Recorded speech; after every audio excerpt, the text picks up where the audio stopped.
Imagine a man who has endured a lifetime of poverty and abuse without ever shedding a single tear. Then, suddenly, he breaks down and weeps uncontrollably. Why? To understand the answer, look at his world. This excerpt from Jayakanthan's Yarukaga Halutan shows the internal monologue of a hotel owner. He runs Nataraja Vilas, a microcosm of a society obsessed with profit, where every decision is driven by fear of debt. Reading further, we meet Joseph, or Sosapu, the ultimate victim of this financial machine. He works 24 hours a day, sweeping, washing, and serving, but receives absolutely no formal wages. He labors entirely for the daily meals keeping him alive. The patrons and the rest of the staff look right through him. To them, Joseph is a piece of furniture. They view him as a mindless machine that doesn't register anger when insulted or sorrow when mistreated. Joseph operates completely outside the rules of the broader economy. He has zero understanding of the concept of money. To him, a single 1 rupee note and a vast fortune are exactly the same, meaningless pieces of paper. It forces a difficult philosophical question.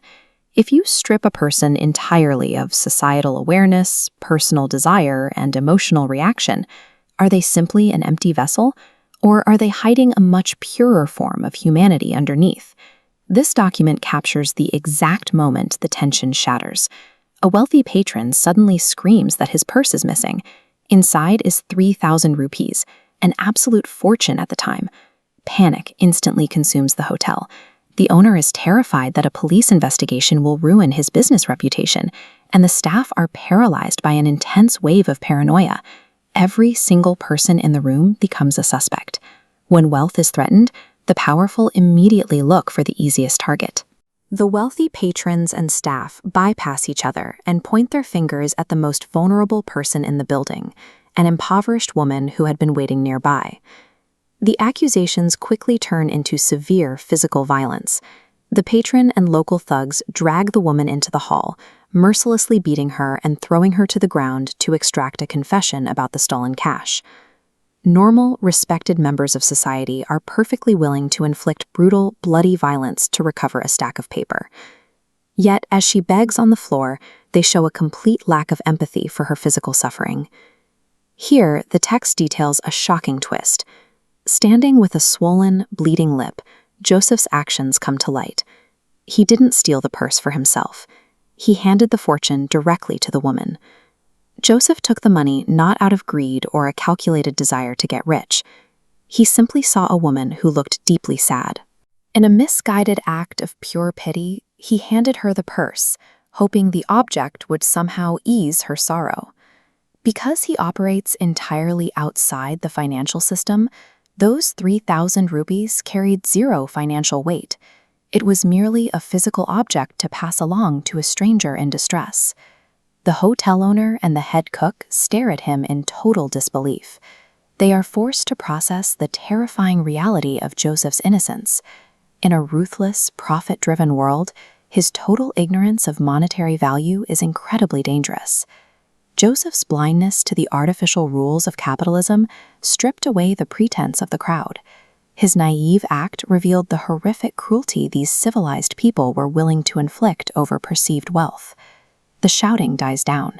Joseph stands there, staring at the direct consequence of his naive action. He looks at the poor woman's swollen face and a single drop of blood dripping onto the floor. In this moment, Joseph sees past the coin and the note. He recognizes that his attempt at kindness left an innocent person broken and bleeding. And this is where the story reaches its climax.